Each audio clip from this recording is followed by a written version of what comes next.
Bonjour à toutes et bienvenue dans ce premier épisode de Libre et Sereine avec mon assiette et dans ma tête. Le podcast des femmes actives et débordées, qui n'ont pas une minute, que dis-je, pas une seconde à elles et qui ne savent plus comment faire pour se sortir de cette relation conflictuelle avec la nourriture et leur image corporelle. Vous courez partout, tout le temps, et vous vous demandez comment cela peut être possible de prendre soin de moi et de retrouver de la sérénité avec votre alimentation et de vous sentir enfin mieux dans votre corps. Est-ce qu'un jour, quelqu'un va vous comprendre vos problématiques de femme pressée et souvent très, voire trop perfectionniste. Le tout de suite, tout parfait, sinon rien. Avec ce premier épisode pilote, je sors de ma zone de confort, je me livre et vous partage une partie de mon chemin. Je vais essayer de vous exposer les valeurs essentielles qui me font avancer, qui me font vibrer, mais aussi je vous présente mon approche particulière de la diététique et je vais vous livrer aujourd'hui 5 ingrédients qui m'ont aidé et qui peut-être déjà vous donneront quelques pistes pour vous alléger et vous libérer un peu. Peut-être que certaines choses résonneront en vous, peut-être pas. Peut-être vous retrouverez-vous un peu en moi, dans mon parcours, dans mon rythme à 200 à l'heure. Je me dis que même si ce n'est pas parfait, certains mots, certains ingrédients vous aideront peut-être à trouver un peu plus de liberté et de légèreté dans votre assiette et dans votre tête. Le premier ingrédient que je vais vous donner, c'est de prendre un peu de temps pour vous, même dans le speed, même entre deux trajets. Juste 5 minutes, 10 minutes, en écoutant les podcasts, trouver des personnes, des sujets qui vous inspirent et vous sentir moins seul. Le second ingrédient, trouver du positif dans chaque situation, même celle qui vous semble complètement impossible et parfois demander de l'aide et du soutien. Troisième ingrédient, observer et prendre du recul. Quatrième ingrédient, la suite logique de la prise du recul, accepter. Et enfin le cinquième, agir et s'entraîner. C'est parti pour le premier ingrédient. Prendre un peu de temps pour vous et commencer à prendre soin de vous. Je m'appelle Céline Chauveau. J'ai 41 ans, maman de 2 enfants de 14 et 17 ans et je suis diététicienne libérale depuis 2017. Cette voie s'est ouverte à moi au fil du temps et n'était pas tracée d'avance. Elle a été faite de haut, de bas, de prise de décision, de prise de risque, des doutes, des chutes parfois violentes, mais avec toujours cette idée en tête. Aider, transmettre et accompagner au mieux les personnes qui souhaitent s'engager dans un changement profond et aller mieux. Je suis ce qu'on pourrait appeler une accro au boulot, une acharnée. J'aime me dépasser, sortir de ma zone de confort et aller toujours plus loin. Et parfois, ça ne se passe pas tout à fait comme prévu. Je me perds un peu en chemin. Je fais des détours, je doute. Un peu comme vous, non? Métro, boulot, dodo. Et moi dans tout ça? Et vous? Vous faites quoi pour vous? Quand prenez-vous du temps pour vous? Cela vous semble parfois impossible et vous n'en pouvez plus. Vous vous sentez souvent découragé et vous vous oubliez. Vous oubliez de vous occuper de vous, de prendre du temps, de vous faire plaisir. Vous essayez de tout contrôler et cela ne marche pas toujours comme vous le souhaitez. Vous vous retrouvez coincé dans un cercle vicieux, vous vous dévalorisez et vous laissez parfois tomber. Vous vous levez un matin et vous vous dites quoi? Allez, c'est parti!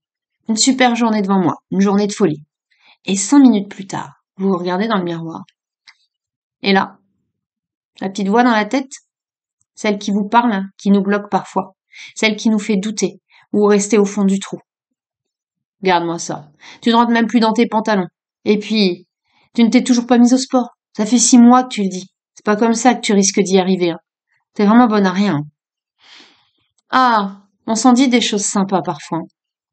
Vous vous sentez mal, parfois désespérée, incomprise, voire inefficace. Je suis comme vous, c'est humain. Parfois je chute, je tombe, de très haut et très bas. Et c'est souvent au plus profond du trou, lorsque tout semble impossible, que l'on se pose un instant, parfois au détour d'un livre, d'une rencontre, d'un podcast, et qu'on se dit « Allez Céline, secoue-toi un peu, tu peux y arriver ». J'ai appris au fil du temps, de mes expériences, à écouter, observer, analyser et agir en conséquence. Et aujourd'hui, je ne dis pas que je suis au top, loin de là, mais j'observe plus pour mieux agir Et surtout, j'arrête de m'auto-flageller. Enfin, j'essaye. Je suis profession libérale depuis 10 ans. Au départ, seule avec mes 2 enfants. Puis, depuis 6 ans, en couple. Depuis 3 ans, je vis entre 2 régions. Je suis partagée entre ma vie de maman, avec mes enfants d'un côté, et ma vie de femme, avec mon homme de l'autre, à 400 kilomètres. Et oui, comme je vous l'ai dit, j'aime bien me compliquer la vie. Et oui, la course. Et le pas de temps, je connais bien. 8 heures de route tous les 15 jours. Ça laisse le temps de cogiter et d'écouter des podcasts. C'est le premier ingrédient que je vous livre. Prendre du temps pour vous, même entre deux. Pour commencer à prendre soin de vous et vous sentir mieux, moins seule et comprise. Deuxième ingrédient, essayez de trouver du positif dans chaque expérience et parfois demander de l'aide et du soutien. Alors, comment j'en suis arrivée avec ce rythme effréné à me lancer ce nouveau défi et à vouloir devenir diététicienne et cette approche autour du prendre soin de soi? J'ai débuté ma vie active en tant que technicienne de laboratoire en milieu hospitalier, avec déjà cette idée en tête, d'aider les gens à prendre soin de leur santé. Après 10 ans dans ce milieu, premier déclic, avec un sentiment d'inefficacité grandissant. J'ai donc décidé de changer de métier pour mieux revenir à mon envie profonde, aider les gens à être en meilleure santé. C'est alors ouvert à moi la voie du sport, au départ par passion, mais aussi dans l'idée de prendre soin de l'image corporelle. J'ai toujours été sportive, et cela s'est ouvert à moi par évidence. L'envie de me dépasser, de transmettre ma passion, et d'aider les gens à se construire un physique en accord avec leurs désirs. Une approche qui a bien évolué, vous verrez. Je décroche mon diplôme de coach sportive. Une grande fierté, un sentiment de réussite personnelle au top. Mais quel désenchantement après seulement 1 mois dans la salle de sport où j'avais décroché un CDI. Une expérience désastreuse, une incompréhension. Une ambiance de travail qui ne me correspondait pas. Une approche compétitive, qui me convenait au départ, lors de ma formation parce que j'avais un objectif précis. Mais j'ai vu assez rapidement que certains clients étaient laissés sur le côté, car pas assez performants. Cela a commencé à faire évoluer ma vision des choses, ma vision du culte du corps, de l'image corporelle. J'ai essayé de mettre un peu plus d'humain dans tout ça, et de m'occuper un peu plus de ces personnes-là, que je sentais en souffrance et en perte de confiance, car souvent dans la comparaison, cette impression de ne pas réussir, de ne pas être à la hauteur par rapport à, d'être laissé de côté. Cette façon de faire et ma vision du métier n'étaient pas en accord avec la politique de cette salle. Et cela ne s'est pas très bien passé avec mes collègues et avec la direction. J'allais travailler à contre-cœur, la boule au ventre, pour un métier qui au départ me passionnait. J'ai essayé de communiquer avec l'équipe, mais j'étais confrontée à un mur solide, et j'ai compris que je n'étais pas à ma place, incomprise et mise de côté. Sûrement ma plus grosse chute, au fond du trou, Céline, à la limite de la noyade. Une grosse dépression, un arrêt maladie, seule avec mes 2 enfants, une maison à payer, sans boulot, ayant quitté un job de fonctionnaire avec des revenus confortables, et avec cette petite voix qui me rabâchait. Tu vois, tu n'aurais pas dû. La honte maintenant. Et repartir à l'hôpital. Les autres vont se foutre de toi. Heureusement, ma famille et mes amis étaient là. Ils m'ont soutenue et aidé à remonter la pente et à y voir plus clair. J'ai décidé de faire de cette chute autre chose qu'un échec. De voir le côté positif de cette expérience, de le voir comme un apprentissage et l'occasion de faire mieux, de faire différemment. Le deuxième ingrédient que je souhaite vous livrer, c'est d'essayer de trouver du positif dans chaque expérience et d'accepter parfois de demander de l'aide et du soutien. De ne pas rester seul. Troisième ingrédient, l'observation et la prise de recul. Un peu de façon contrainte, j'ai donc pris le temps de me poser, de lister de nombreuses pistes et options, car il fallait trouver une solution. J'aurais peut-être dû le faire bien avant, penser un peu plus à moi, m'écouter un peu plus, m'observer, prendre du recul. Mais je me suis oubliée, et la vie m'a rattrapée. Elle m'a dit stop, ou pause, comme vous voulez. Alors faut-il attendre que ce soit la vie qui vous dise quand vous poser et quand prendre soin de vous? Je ne le pense pas. Mais observer et prendre du recul ne s'invente pas. C'est une compétence qui s'entraîne, et je le sais maintenant. Du coup, 2 choix s'offraient à moi. Soit continuer à me morfondre, rester enlisée dans cette situation sans travail, en situation d'échec, soit rebondir et me lancer dans quelque chose de nouveau. J'ai décidé de me lancer en tant qu'indépendante et travailler à ma façon, avec mes valeurs. l'écoute bienveillante et empathique, et l'accompagnement engagé et de qualité. Le résultat ? L'ouverture de mon centre sportif, accueillant des petits groupes avec un esprit familial et convivial. Je me suis détachée doucement de l'image corporelle et du désir du corps parfait pour me recentrer sur ce qui me faisait vibrer à ce moment précis de ma vie. Ce sentiment d'apporter du mieux vivre aux autres et de le faire à ma façon, et plus dans le culte du corps, de la performance et du regard des autres. Ce fut une solution parmi tant d'autres pour ce problème précis. Et depuis, j'ai une devise. Il n'y a pas de problème, que des solutions. S'il n'y a pas de solution, c'est qu'il n'y a pas de problème. À chaque problème, sa solution. La première ne sera peut-être pas la bonne. Peut-être que votre premier régime ne marchera pas. Il y en a vraiment qui marchent. Peut-être que les premiers conseils de ce magazine ou de cet influenceur ne vous permettront pas d'avancer et de vous sentir mieux. Peut-être que ce premier diététicien que vous rencontrerez ne sera pas le bon et ne vous permettra pas de vous sentir efficace, informée, comprise. Peut-être que ce podcast ne vous correspondra pas, ne résonnera pas en vous. Peut-être que certaines choses fonctionneront un temps, et puis sans comprendre pourquoi, cela ne marchera plus. Mais si vous ne prenez pas un peu de recul, comment le savoir ? Donc pour moi, le troisième ingrédient, c'est l'observation et la prise de recul. Quatrième ingrédient, la suite de la prise de recul, l'acceptation. Chemin faisant, j'ai eu envie d'approfondir mes connaissances, de continuer d'apprendre pour mieux transmettre. Je me suis alors lancé le défi, dans une période de vie personnelle et professionnelle difficile, de reprendre les études et de me lancer dans un BTS diététique, tout en continuant à travailler et à élever mes 2 enfants seuls.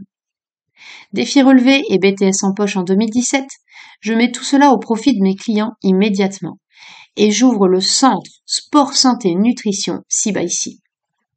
Une immense fierté et un sentiment d'efficacité personnelle immense. Enfin, accompagner mes clients de façon globale. Ce nouveau métier me plaît. Très perfectionniste et dans le contrôle, je reçois mes patientes, je leur offre des solutions claires, précises, des trames alimentaires avec des quantités, des solutions toutes faites pour bouger plus, marcher 30 minutes par jour, aller à la salle.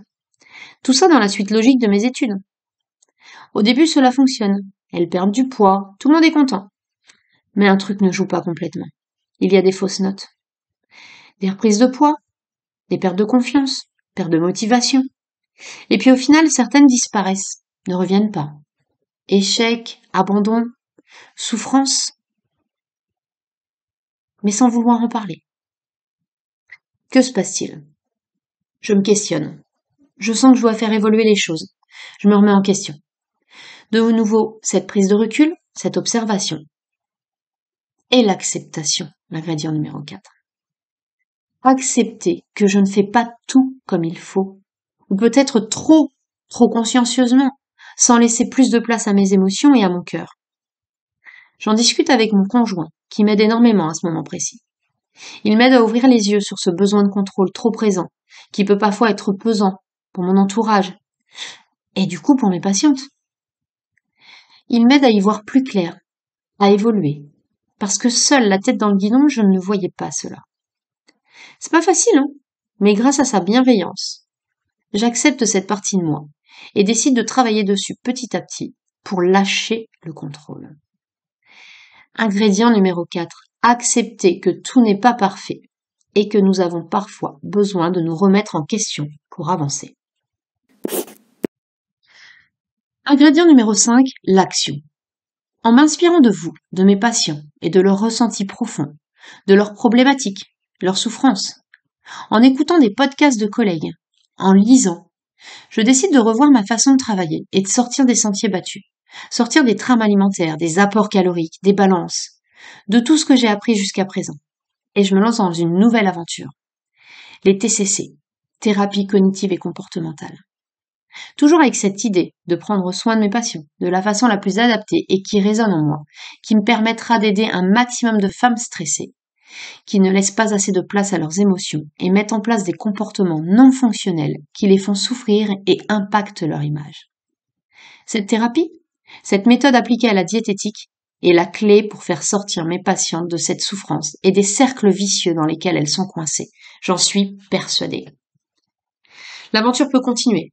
Je me trouve, ou je me retrouve dans cette approche psychocomportementale et j'ai soif de transmettre et de partager tout ce que j'ai appris pour mieux accompagner mes patients et les aider à leur tour à se retrouver.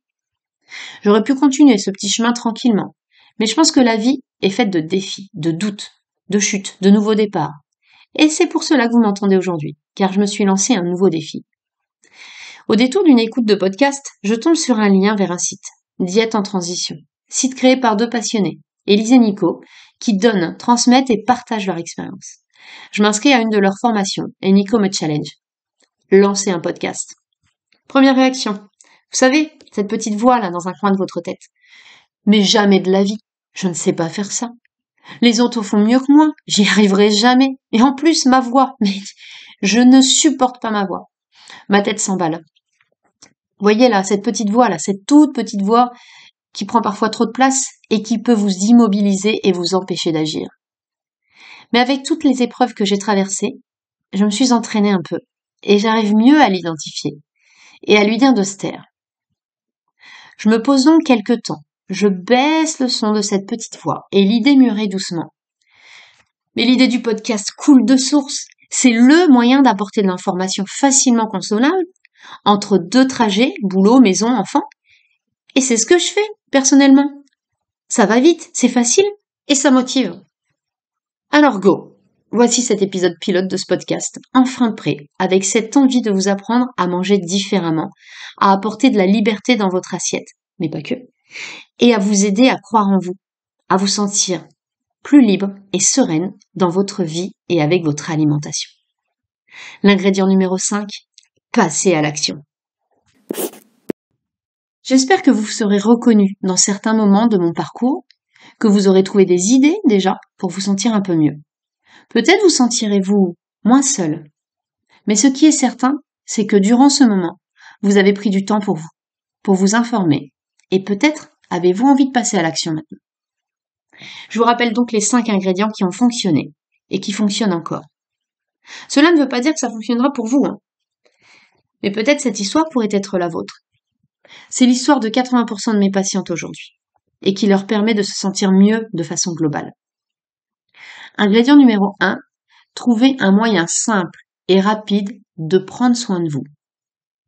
Peut-être en écoutant des podcasts. Ingrédient numéro 2, trouvez du positif dans chaque expérience. Ingrédient numéro 3, observez, prendre du recul. Ingrédient numéro 4, acceptez la situation. Acceptez que la perfection n'existe pas, car votre perfection ne sera sûrement pas celle de votre meilleur ami. Acceptez de demander de l'aide quand cela est nécessaire. Et enfin, l'ingrédient numéro 5, l'action. Il n'est jamais trop tard pour changer. Notre cerveau est malléable. Et vous avez déjà commencé en m'écoutant jusqu'au bout. Et je vous en remercie et je vous en félicite. Le premier pas est toujours le plus difficile.